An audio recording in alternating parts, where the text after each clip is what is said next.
दोस्तों, समय सबसे अनमोल धन है। इसे नष्ट करने की आदत हमें जीवन भर का पछतावा दे सकती है। बीता हुआ समय वापस नहीं आता, लेकिन वर्तमान को सुधारकर एक उज्जवल भविष्य जरूर बनाया जा सकता है। जो लोग समय की कदर नहीं करते, वो इस वीडियो को अंत तक जरूर देखें। यह छोटी सी कहानी शायद आपकी जिंदगी बदल देगी। नदी के किनारे बसे एक छोटे से कस्बे में आदित्य नाम का एक लड़का अपनी माँ के साथ रहता था। माँ उसे बहुत प्यार करती थी, लेकिन इसी लाड़ प्यार की वजह से आदित्य बहुत लापरवाह और आलसी हो गया था। वह हर काम को टाल देता और अपनी माँ की बातों को नजरअंदाज करता था। माँ उसे समझाती, बेटा, समय को बर्बाद मत कर। जो समय चला गया वह कभी लौटकर नहीं आता। मेहनत करके अपने सपनों को पूरा करो। लेकिन आदित्य हंसते हुए कहता, अरे माँ, अभी तो बहुत समय है, मैं सब कुछ बाद में कर लूँगा। माँ अक्सर बीमार रहती थीं, लेकिन आदित्य उनकी देखभाल करने के बजाय दोस्तों के साथ घूमता रहता था। माँ चाहती थी कि आदित्य पढ़ाई करके एक अच्छा इंसान बने, लेकिन आदित्य दिन ब दिन और लापरवाह होता चला गया। एक रात जब आदित्य घर लौटा तो उसने देखा कि उसकी माँ बिस्तर पर पड़ी हुई खांस रही थी।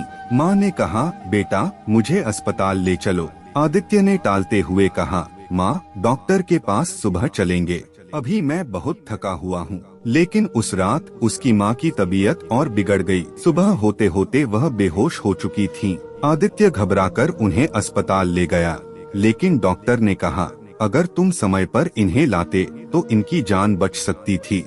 अब इन्हें बचाना बहुत मुश्किल है। यह सुनकर आदित्य का दिल टूट गया। उसने अपनी माँ का हाथ पकड़कर कहा, माँ, मैं वादा करता हूँ अब कभी समय बर्बाद नहीं करूँगा, बस आप ठीक हो जाओ। लेकिन कुछ ही दिनों में उसकी माँ ने दम तोड़ दिया। मरने से पहले उनके अंतिम शब्द थे, बेटा, वक्त की कदर करना सीख लो, मैं हमेशा तुम्हारे साथ नहीं रहने वाली हूँ। माँ के जाने के बाद आदित्य पूरी तरह से टूट गया। उसने खुद को दोषी ठहराया और खुद से वादा किया कि अब वह अपनी जिंदगी को सुधारने में कोई कसर नहीं छोड़ेगा। एक दिन जब आदित्य घर की सफाई कर रहा था, उसे एक पुरानी घड़ी मिली। वह घड़ी बहुत खास दिख रही थी और उसमें एक अजीब सा चमकता हुआ बटन था। आदित्य ने उत्सुकता से उस बटन को दबाया।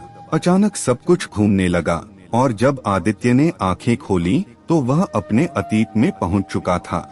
आदित्य को वह दिन दिखाई दिया जब उसकी माँ ने उसे अस्पताल ले जाने के लिए कहा था। इस बार वह दौड़कर अपनी माँ के पास गया और उन्हें तुरंत अस्पताल ले गया। डॉक्टर ने कहा, तुम सही समय पर इन्हें लेकर आए हो, ये जल्द ही ठीक हो जाएंगी। यह सुनकर आदित्य की खुशी का ठिकाना नहीं था। उसने सोचा, अब मैं सब कुछ सही कर सकता हूँ। लेकिन जब वह वर्तमान में लौटा तो उसकी माँ गायब थी। घर पूरी तरह से खाली था। तभी एक अजीब सी आवाज गूंजी, आदित्य, समय को बदलने की कोशिश मत करो। हर बार जब तुम समय से खिलवाड़ करोगे तो तुम्हारा वर्तमान बिगड़ जाएगा। आदित्य घबरा गया। उसने दोबारा घड़ी का इस्तेमाल किया और खुद को फिर अतीत में पाया।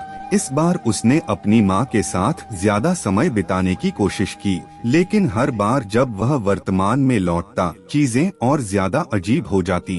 अंत में घड़ी ने काम करना बंद कर दिया। फिर वही आवाज गूंजी, आदित्य, समय को बदलने के बजाय उसे सही तरीके से जीना सीखो।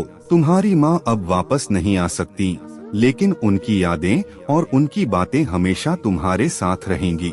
आदित्य ने महसूस किया कि समय का सम्मान करना कितना जरूरी है। उसने अपने अतीत को स्वीकार किया और भविष्य को बेहतर बनाने की ठानी। अब आदित्य एक मेहनती और जिम्मेदार इंसान बन गया। उसने अपनी माँ की याद में एक अनाथालय खोला, जहाँ वह बच्चों को समय का महत्व सिखाता।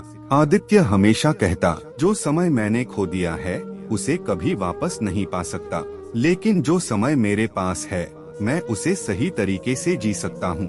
दोस्तों, अगर यह कहानी अच्छी लगी हो तो वीडियो को लाइक करें और चैनल को सब्सक्राइब जरूर करें।